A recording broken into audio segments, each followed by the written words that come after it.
Hare Krishna. Hope I'm audible. Hare Krishna Mataji. Yes, Mataji. Hare Krishna Mataji. Hare Krishna, Hare Krishna. Hare We'll start. Krishna Mataji. Hare Krishna, Hare Krishna. Mataji. Hare Krishna. We'll start with the prayers. Okay. Om Ajnana Timirandasya Jnana Shalakaya Chakshurunmilitam Yena Tasmai Shri Gurave Namaha Shri Chaitanya Manobishtam Stapitam Yena Bhutale Swayam Rupaya Kada Mahyam Dadanti Swapadantikam Namah Vishnupadaya Krishnaprishtaya Bhutale Srimati Bhakti Vedanta Swami Iti Namine Namaste Saraswati Devi Gauravani Pracharine Nirvisesha Shunyavadi Paschatadeshatarini Jaya Sri Krishna Chaitanya Prabhu Nityananda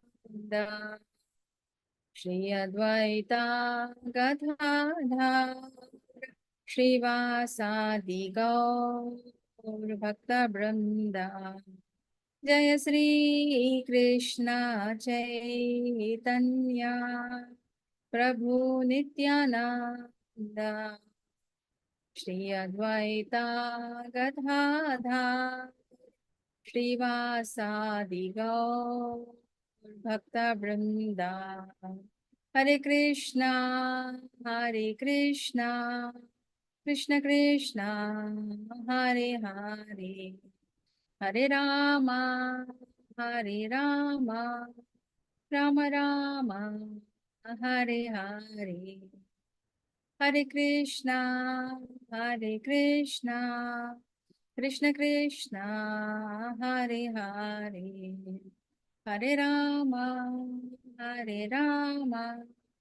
Rama Rama Hare Hare Hare Krishna Krishna Krishna Hare Hare Hare Ram Ram Hare Hare Jaya Radha Govinda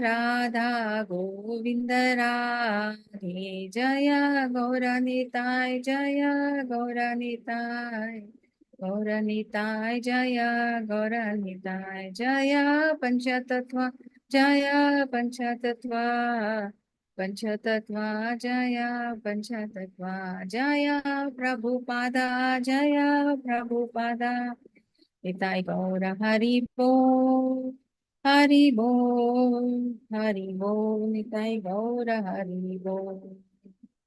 So welcome you all to the level 2 class, the remaining part of chapter 3. Okay.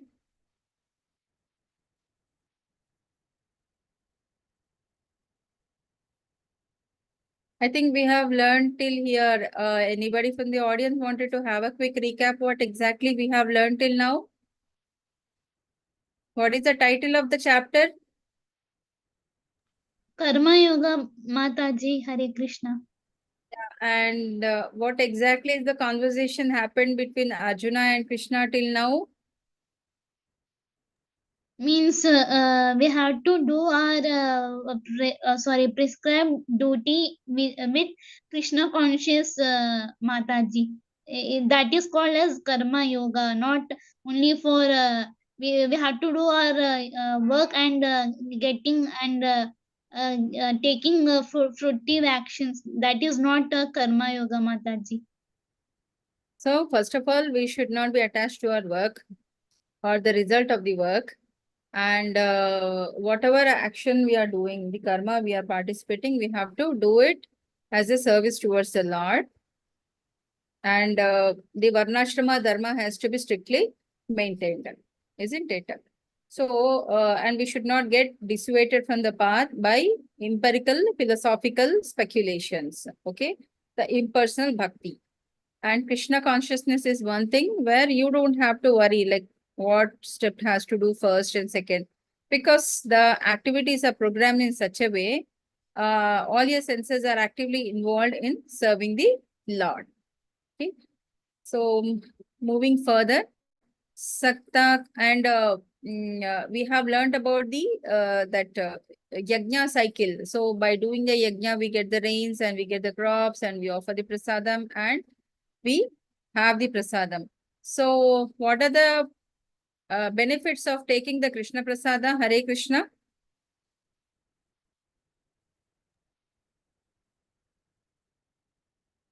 Hare Krishna Mataji, we won't be getting any sins after giving the bhoga and taking the prasadam. What if you are not offering the Lord and having the food? We will eat a sin like that, Mataji. We only prepare and we only eat that only sin, not offering to the Lord Mataji. Hare Krishna. Hare Krishna. So it is advisable because he is the ultimate creator, maintainer, and annihilator of everything. So whatever the food grains which are available to us should be offered to the Lord first as a matter of a gratitude for providing these and have it as a prasada and distribute among the family members. Okay. So proceeding further, just Sakta karmani avidvamso yatha kurvanti bharata kuryad vidvamsata saktas chikirshur loka sangraham. So as the ignorant person perform their duties with attachment to the results, the learned may similarly act but without attachment for the sake of leading people on the right path. So we are not attachment or the result oriented people. See, can you say some examples in your day-to-day life where we do the work but we are not expecting any results or any species?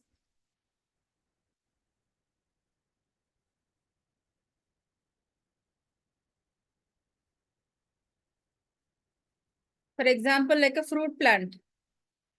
Somebody must be sowing the seed, isn't it? But we are all enjoying the fruits of it.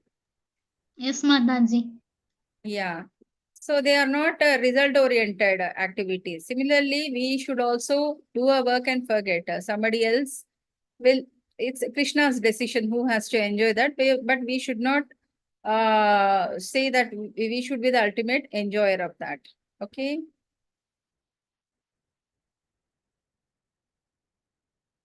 So a Krishna conscious person is always engaged in activities that satisfy Krishna.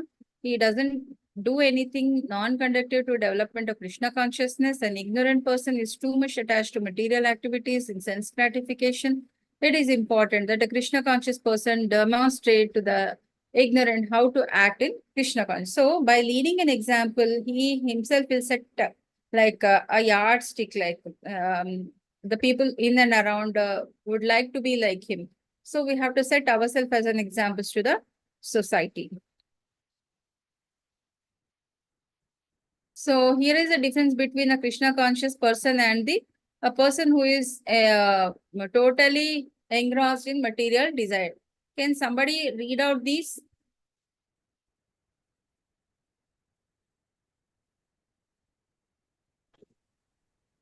Hare Krishna Mataji. Hare Krishna. Self-realized person work without attachment to fruits, results of work. Why? To set an example and lead people on right path. Satisfaction of Krishna's senses. Difference in desires. Satisfaction of Krishna's senses. Satisfaction of one's own senses. Work with attachment to fruits. That is results of work. Hare Krishna. Isn't Hare Krishna? The main point is the difference in desires, sir. Satisfaction for Krishna senses is one thing, and Krishna satisfactions for one senses is another one. See, you can make out the difference. See how shabby it looks like the other end, isn't it? And on the other end, you can see the devotees are engaged in doing the service towards the Lord. Somebody's cooking, somebody's cleaning, somebody's offering aarti, somebody's having prasada, somebody's cleaning, isn't it?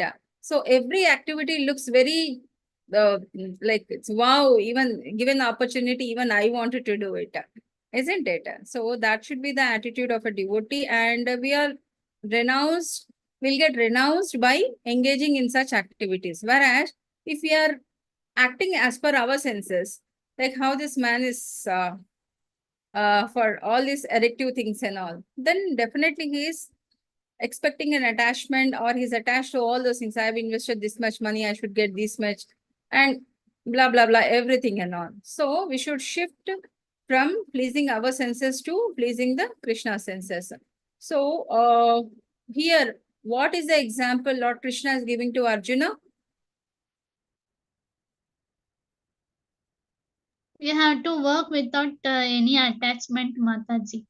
Yeah, because Arjuna says, no, I can't kill my own people and all. Because his decision is illusion here, isn't it? He's not firm in his decision. So he is trying to please his senses, not the Lord's senses. Okay? So Krishna is saying, if you try to please your senses, you'll go to hell. You try to please my senses, definitely you'll come back to the Godhead. So this is a lesson Arjuna has to learn from this, that he has to shift his focus from pleasing his senses to pleasing the senses of the God. So, na buddhi vedham janaye tajnanam karma sanginam joshaye sarva karmani vidvan yukta samacharan. Yeah, somebody please again read the purport here. Hare Krishna, Mataji. So as not to disrupt the minds of ignorant men attached to the fruitive results of prescribed duties, a learned person should not induce them to stop work. Rather, by working in the spirit of devotion, he should engage them in all sorts of activities for the gradual development of Krishna consciousness. Hare Krishna, Mataji. Hare Krishna. So we should just divert the person to engage in activities of Krishna. In that way, we are giving an opportunity for another soul to progress in bhakti. Okay.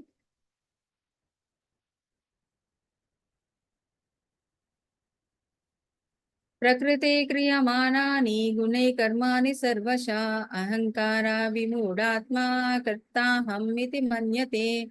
See, the soul which is there inside all living entities is influenced by the false ego, okay? Which they think that I am the person who is doing everything, but actually it is carried out by three modes of material nature. So a material conscious person, that is not a devotee, he is always under the influence of the false ego and thinks he is the doer of everything. And he is ignorant, and his gross and subtle bodies are created by material nature. That is the inferior energy of the Lord under the supervision of the Supreme Lord. So he takes credit for all the doings, that I am the doer, and because of me, all this has happened and all. So, and he doesn't think of bodily and mental activity could be engaged in service of a Krishna, because he is engaged in pleasing his senses.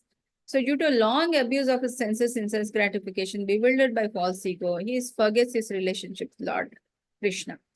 Tattva vittu mahabaho gunakarma vibhagayo gunaguneshu vartanta iti matva na sajjate.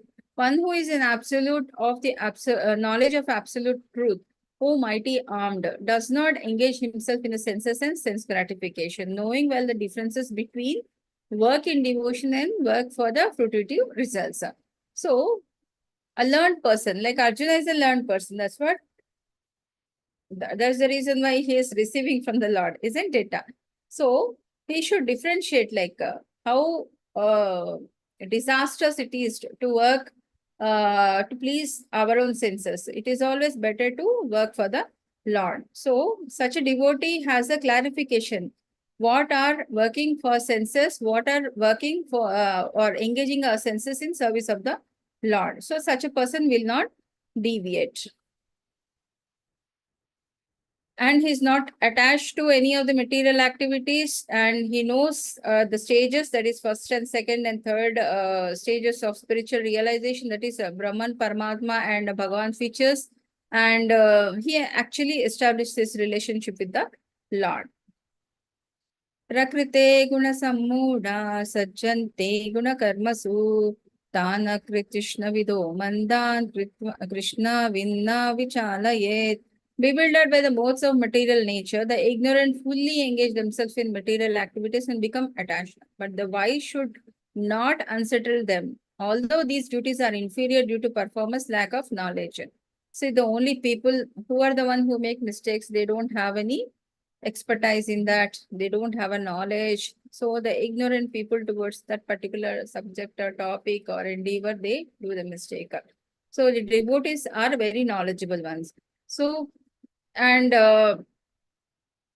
they fail to engage themselves because their knowledge is not up to the mark to know about the Lord. So,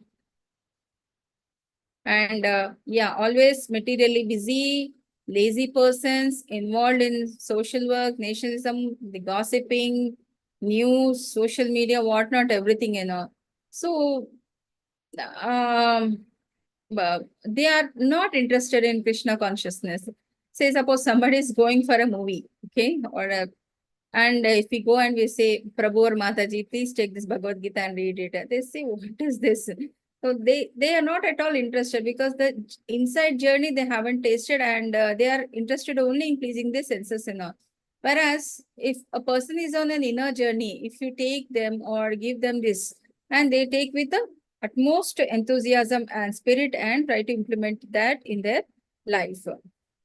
Okay. मयि सर्वाणि कर्माणि संन्यासाध्यात्म चेतसा निरासेर्निर्मनो भूता निर्ममो भूत्वा युज्यस्व विगतज्वरा. Therefore, O Arjuna, surrendering all your works unto me with the full knowledge of me, without desires of for profit, with no claims to proprietorship, and free from lethargy, please fight. So that's what Lord Krishna is saying to Arjuna. Adhyatma Chetas is a fully Krishna conscious person. That is, Arjuna is a fully Krishna conscious person. So Nirasi means that one has to act on the order of master, but should not expect the fruitive results. And Nirmama are not claiming proprietorship over anything. And Vigatajvara, throw of the reluctance to execute the stern order without a feverish mentality or lethargy. So this will lead ultimately to liberation. So we should take shelter of a bona fide spiritual master, take their, the instructions, and only act according to it for the benefit of it. So the purpose of Bhagavad Gita is, Lord says, you surrender all work onto me, okay, with full of knowledge of me, without any desires or profit, with no claim of proprietorship, and you'll be free from all the ignorance what you have and ultimately reach me. Yame matam idam nityam anutishtanti manava shraddhavanto na shriyanto muchyantepi karmabhi. So those persons who execute their duty according to my injunctions and who follow the teaching faithfully without envy become free from the bondage of fruitive action. You can see this Prabhuji is becoming free from all the fruitive bondages. So he is offering the prayer to the Lord and Tulsi Aarti and following all the four regulative principles, chanting. You can see the room itself gives a very serene look of a devotee, isn't it? So faith in external injunctions of the Lord are very important for liberation of karma bondage. Even an ordinary man unable to execute such order becomes liberated. So the thought process that just to serve the Lord is enough, which will automatically put us into the service of the Lord and take us towards the liberator. So surely the step by step the progress will happen. We need not do anything. Okay. Ye tva etan abhyasuyanto nanutishtanti me matam sarvajnana vimodam stan viddhinashtan achetasa. But those who out of envy disregard these teachings and do not follow them regularly are to be considered bereft of all knowledge, befooled, and ruined in their endeavors for perfection. So definitely people who are not in Krishna consciousness or who are in the mode of passion and ignorance will not be able to understand this. Okay.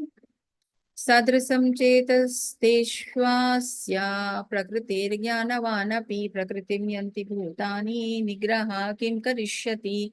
Even a man of knowledge acts according to his known nature. For everyone follows the nature he has acquired from the three most. What can repression completion. So Indriyastharthi ragadvesha vyavastitho tayorna vasamagachet tauhi asya paripantito. So these are the principles to regulate attachment and aversion pertaining to senses and their objects, and one should not come under the control of such attachment and aversion because they are stumbling blocks on the path of self-realization. So here we have a picture of, yes, anybody know what is there in this picture? Can you I think identify the? Bharat Mataji. Yes, anybody know the story? Yes, Mataji. He was attached to the deer because he saw a small deer. That deer was giving birth. Means she was pregnant, and but the mother deer was died. So he got attached to the baby deer. In that attachment, he even after his death, he got born into species of deer. Mataji, Hare Krishna. Yes, Hare Krishna. Anybody else can add or? The story of Jada Bharata. Yes, exactly. Yes. So who is Jada Bharata? Why his name is called Jada? Because he was not answering any questions when he was carrying the palanquin. King asked many questions, but he remained silent. So he remained Jada. Yeah. Because So yeah. Because he has got realization. See, this is the picture of Bharat Maharaj as told by Mataji. And he has, once he has come to that, see, in those good olden days, people used to strictly follow the Varnashrama Dharma. Okay.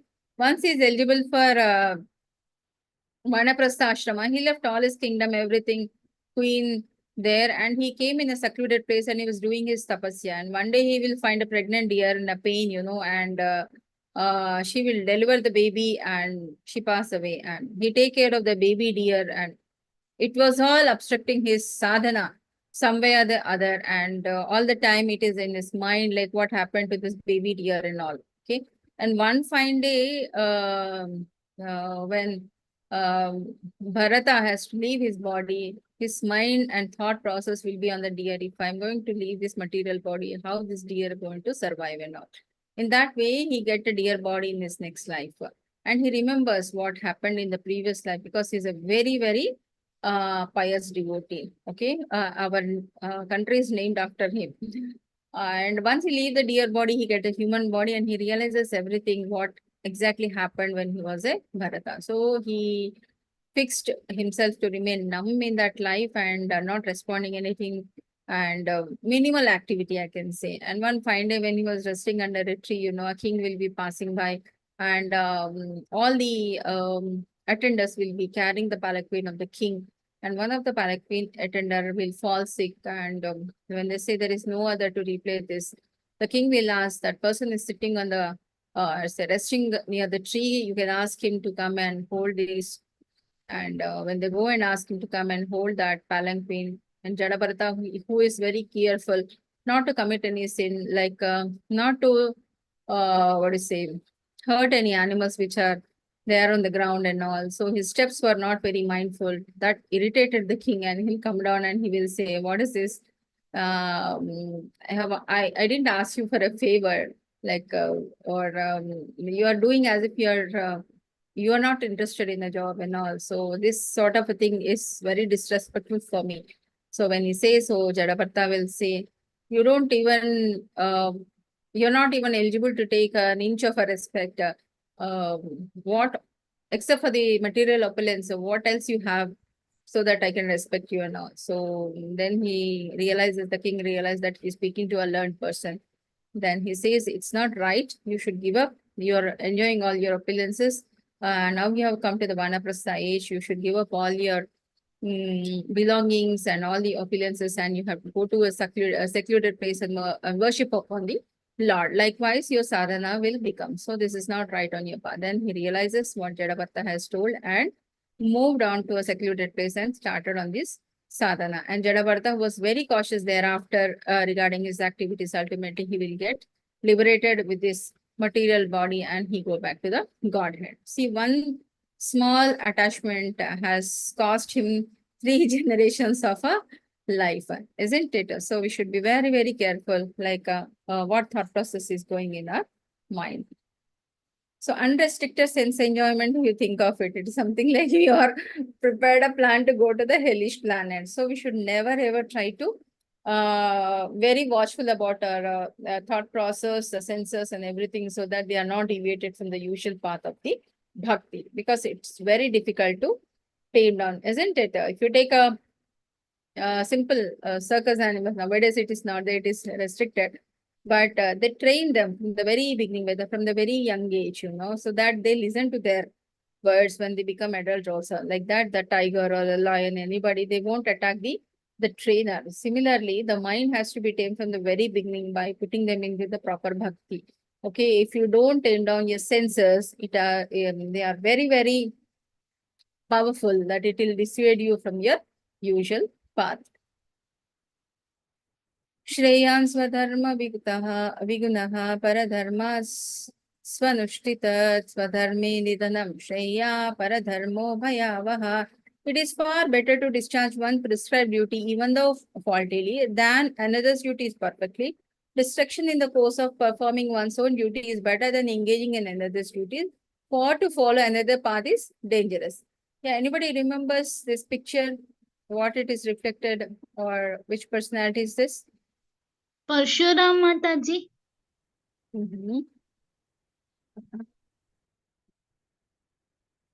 Yes.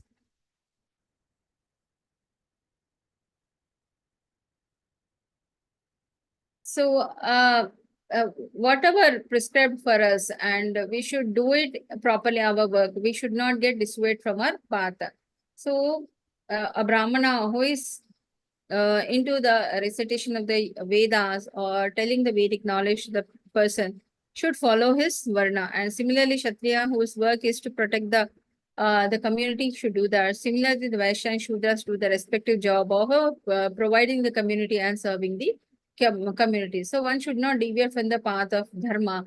So automatically it will, people will not be able to see. One thing is that the expertise won't be there, and to learn the other process will take time, and life is too short to learn and teach others, or and again renunciate and take up a bhakti. So it is always better you follow your varnashrama dharma, so that it becomes easy for one to progress in the path of bhakti. Yeah, as I told you, for the Brahmana, for Kshatriya, it is better to be vanquished in the war than imitating a Brahmana. Similarly, for Brahmana, he has to do his work. Similarly, for other Varnas also, they have to stick to what they are doing. It becomes easier, If there is a Varna Sankara, then it takes time for one to come back to a normal stage and do the sadhana. So here we have an example of Vishwamitra was originally a Kshatriya, but later he acted as a Brahmana, whereas Parashurama was a Brahmana, but later he acted as a Kshatriya. There are some exceptions, but it takes some time for them to come back to a normal thing and proceed. So being transcendentally situated, as long as one is on the material platform, he must perform his duty according to the modes of material nature. At the same time, he must have full sense of Krishna consciousness. So doing his work, and he should be very dutiful about what duty he is doing and how he has to overcome that and engage his senses in the service of the Lord. So again, Arjuna is asking a question to Lord Krishna. So how to conquer the ultimate enemy, that is lust? What are the 3 things which lead us to hell? Lust, greed, and anger, isn't it? So the lust is a perverted reflection of the love, and Duryodhana was lusty towards the kingdom, so automatically he has digged his own well. And yeah, so for this, let's see what Lord Krishna is answering to him.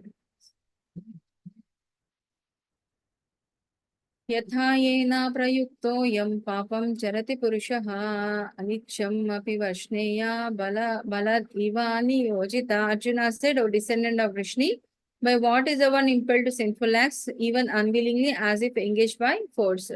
So how one can free from all this in greed, attachment, pride, false prestige, anger, ignorance, envy, all those things. So love transforms into the lust when a living entity come in contact with a material creation. So this is simply an example of the milk, once a salt or a taste or a drop of a pinch of a lemon juice when it's in the milk, it will transform it into a curd, or it will break and we can make a paneer out of it. So likewise, a small instance or small thought of a lust can prove very costly for one. It will not enhance, uh, it will not help us to enhance the sadhana, and it will keep us into the bondages. Okay. So therefore, we should always try to keep away from all this things which are passionate and ignorance, and try to be in a sattva guna, and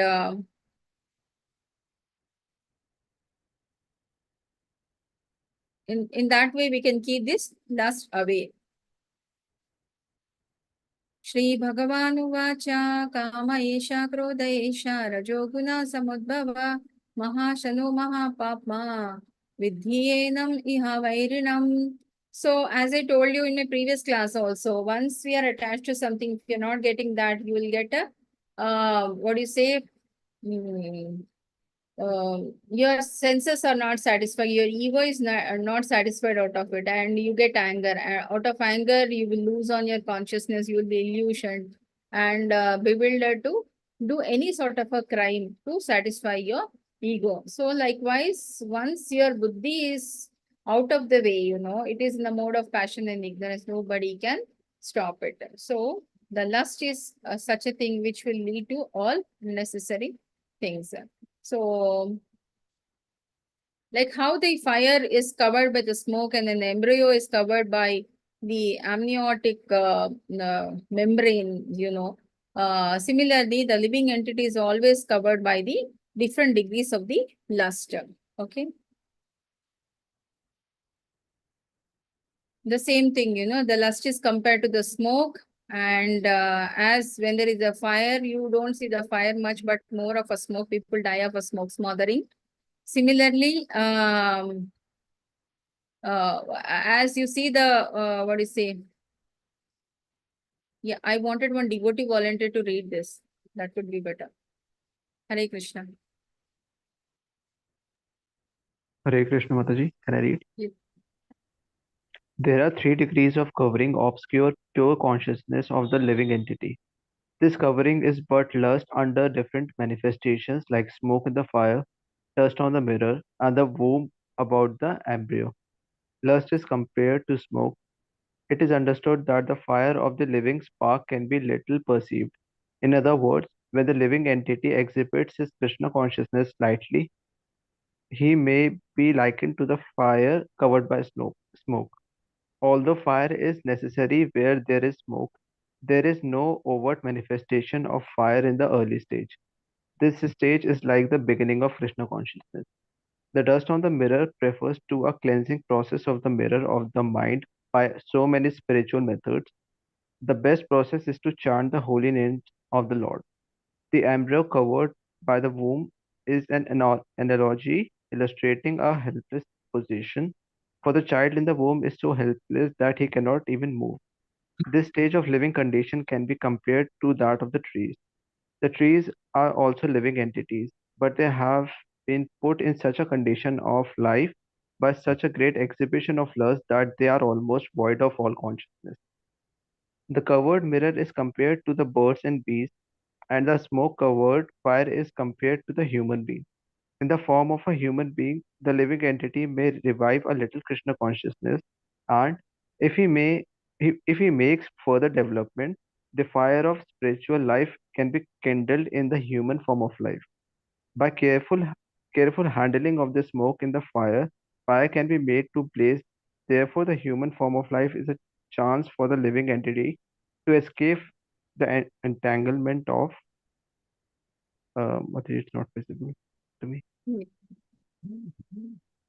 Yeah, Hare Krishna. Thank you so Hare much. Krishna. So each analogy is different. The smoke is different, and the dust on the mirror is different, and embryo is different. So different analogies represent different situations. Likewise, the inner soul is covered by a subtle body, which is again under influence of a false ego, will not be able to see the real self, that is, which is inside. That is the Paramatma who is trying to speak out to you. Okay, so the sadhana of Krishna conscious help us to unveil all those things which are forming either as a smoke or an embryo or dust on the mirror, and ultimately re-establish the connection with the Lord. So all this process, what we are doing, either chanting or attending the class or having a devotee association, practicing the Krishna consciousness, is all that which wherein we are overcoming all those things, and we are able to see the outcome of it and move towards the Krishna consciousness. So just a minute, I'll try to.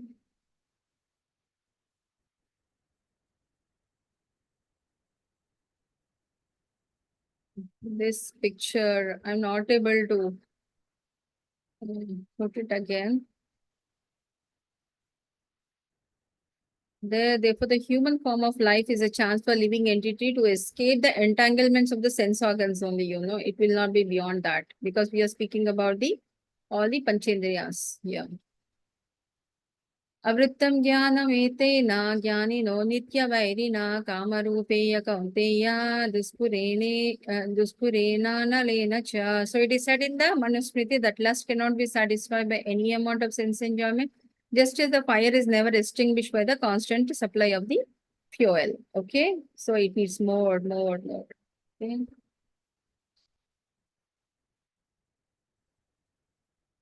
So again here, just a minute. Go where I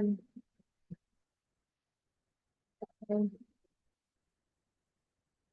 So the enemy has captured different strategic positions in the body of a conditioned soul. Okay, the mind, the senses, all these things. These are the fire points, I can say, the plug points, where if we put our finger, automatically the electricity will pass on. So that is one thing which connects us to the material nature and do all sinful activities. So next, the intelligent department becomes a capital of such lustful propensities. Intelligence is the immediate next door neighborhood of the spirit soul. And once all these things are under the control of these material things, then intelligence also will come. Okay, when all of you are there, staying there, why should I be alone here waiting for you to come? I will also join you. So intelligence also joins such a lustful propensity. So once this intelligence also join them, then the spirit also says, so okay, fine, what happens? Let me go with the group. Everybody is at one place. Why should I alone be staying here and waiting for some miracle to happen now? Likewise, the soul will be addicted to this material sense enjoyments, and mistakes happens, and there is no happiness for such an individual.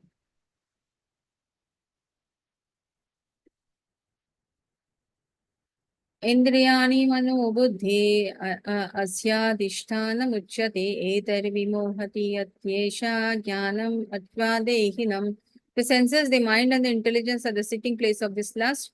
Through them, the lust covers the real knowledge of the living entity and bewilders them. Okay.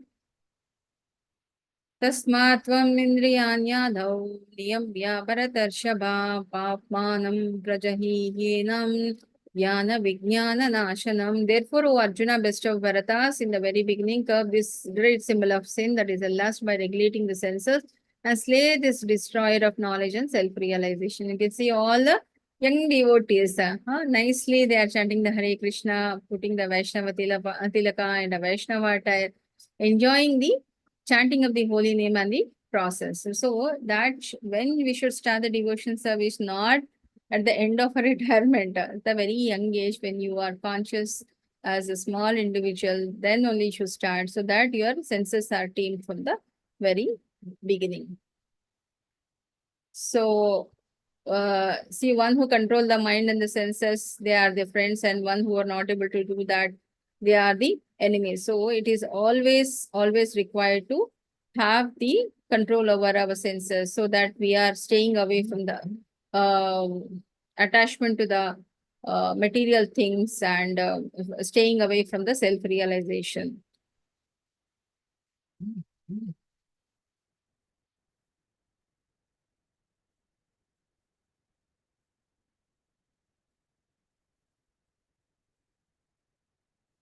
This is the same analogy what we have discussed in the previous slide, where Shashank Prabhuji has read about it. The same thing, degrees or different degrees of lust in the smoke is compared to the beginning of Krishna consciousness, and cleansing dust on the mirror is again doing all the sadhana bhakti to purify ourselves by various spiritual methods, and the amniotic membrane which is covering the womb is nothing but completely covered by knowledge, completely covered. That means that we are not able to know the actual reason or the what is knowledge about the Lord. So by engaging ourselves in the service of the Lord, all these things are unveiled and we are able to know Him in a proper way.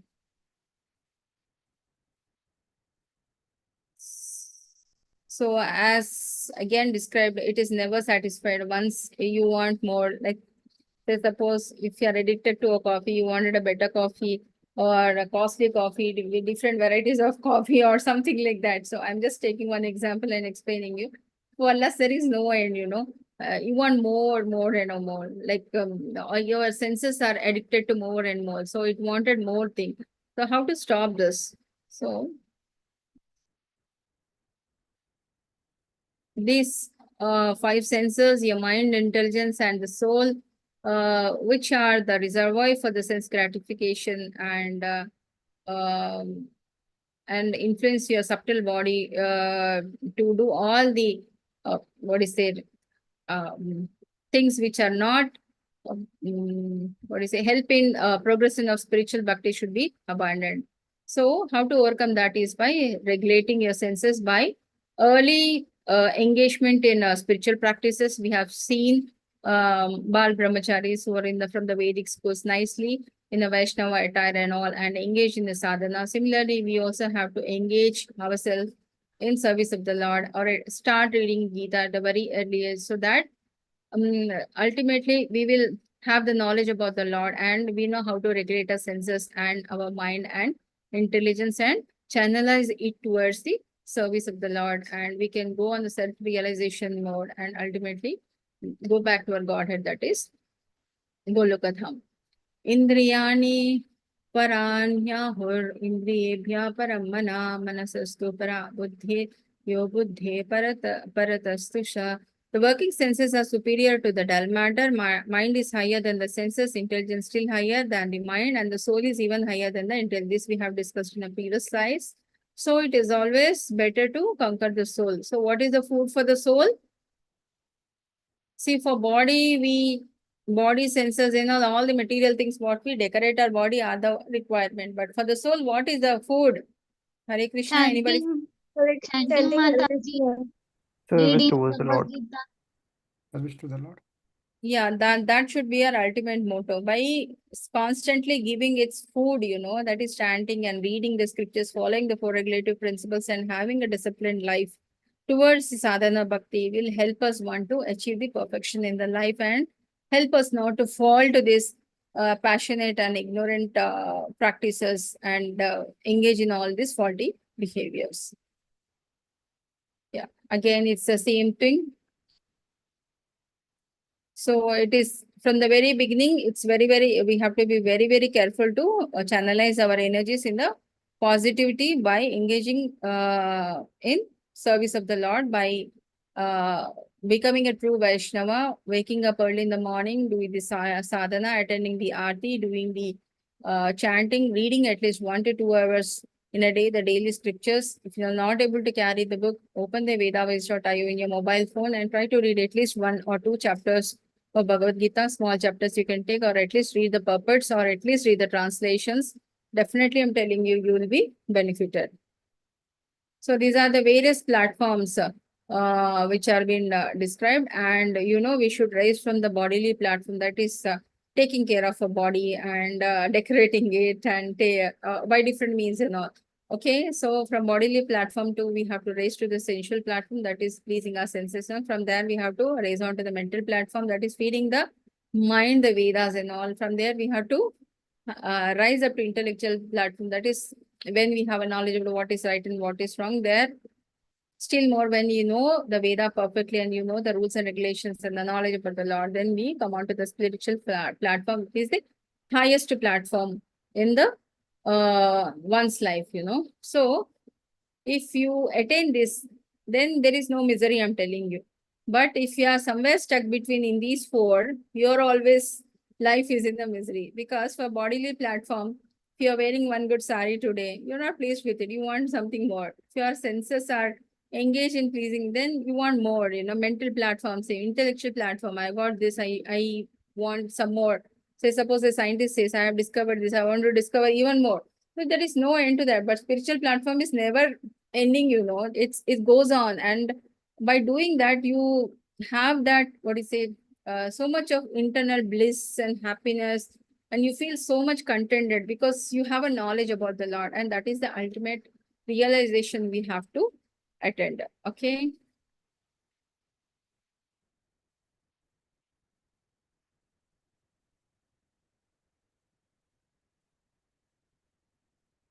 So this is again summarizing the same thing what we have learned in our previous slides, that is engaging all your five senses and the mind, intelligence, and soul in the service of the Lord. And that way you will stay away from all the lust, greed, and anger, and practice Bhagavad Gita from the very beginning of the life. It will keep you away from all the unnecessary things in the life. So even the soul is the master of intelligent mind and senses, unless it is strengthened by Krishna consciousness. That is, feeding the food, what it requires is the devotion service. There is every chance of falling down due to agitated mind. So it is always required that we should feed the soul in a proper way from the very beginning of our life. Evam buddhe param bhutva samsthabhyamatam jahi shatrum mahabaho kamarupam dirasadam. Thus, knowing oneself with the transcendental to the material senses, mind, and intelligence, O mighty armed Arjuna, one should study the mind, the deliberate spiritual intelligence, and thus by spiritual strength to conquer this insatiable enemy known as a lust. Okay. Yeah. So of all the things, Krishna consciousness is the highest intelligence. We should raise above the platform of a sense enjoyment, intellectual enjoyment, having a control of the mind. All these can be get under control once we have the soul, which is under control. And the food for the soul is doing the devotion service, doing the regulatory principles, doing the chanting, having only the Krishna Prasada, and reading the scriptures regularly. Once you do this, ultimately nobody can stop you from going back to Godhead, and you will not come to this human life again to fulfill the cycle. So we are all on the path of liberation, and we all wanted to go back to our Godhead. So let us not deviate our senses or our mind or intelligence, work on some other thing, but let us engage in serving the Lord, serving the soul by doing the prescribed rules and regulations which are given by Him, and engaging all our karma which we are doing as a service towards the Lord. In that way, we will be free from all the bondages. Similarly, Lord Krishna is saying to Arjuna, so don't have any attachment to the senses or intelligence or the mind. So do as a service towards the soul, which is telling that is a spiritual master. Ultimately, you will be liberated from this material world. Okay, so to summarize, what we have learned in chapter 3 is dealing with the confusion of Lord Arjuna. So renunciation or working in renunciation is the Arjuna's doubt, and Lord will say you have to work as a service towards the Lord from Karma Kanda to Karma Yoga. That is doing a service towards the Lord. That is Karma Yoga. And Nishkama Karma is acting dutifully with the detachment or to set the correct example. Because we have given example of a fruit tree, that is a mango tree or all the fruit tree, The seed will be sown by somebody, but somebody else will take the action. They are not taking the fruit of the result. Similarly, we should do our work and leave the result to the Lord. Lord will take care of everything. So we should always stay away from lust, greed, and anger. So when our senses are positively engaged in service of the Lord, definitely we'll stay away from all this disaster situation. So, Mataji, one yes. question I want to know. Please Yes. tell the difference between karma, akarma, and vikarma. Karma is the work. Okay, whatever the work we are doing. Okay. And vikarma is the Vikarma, forbidden. The actions which we should not do it. Okay. Akarma is again the actions doing, not having any attachment towards the results of it. That is akarma is the highest level of Yes, Linga. Prabhu. Yes. Yes. Hare Krishna, Mataji. Hare Krishna.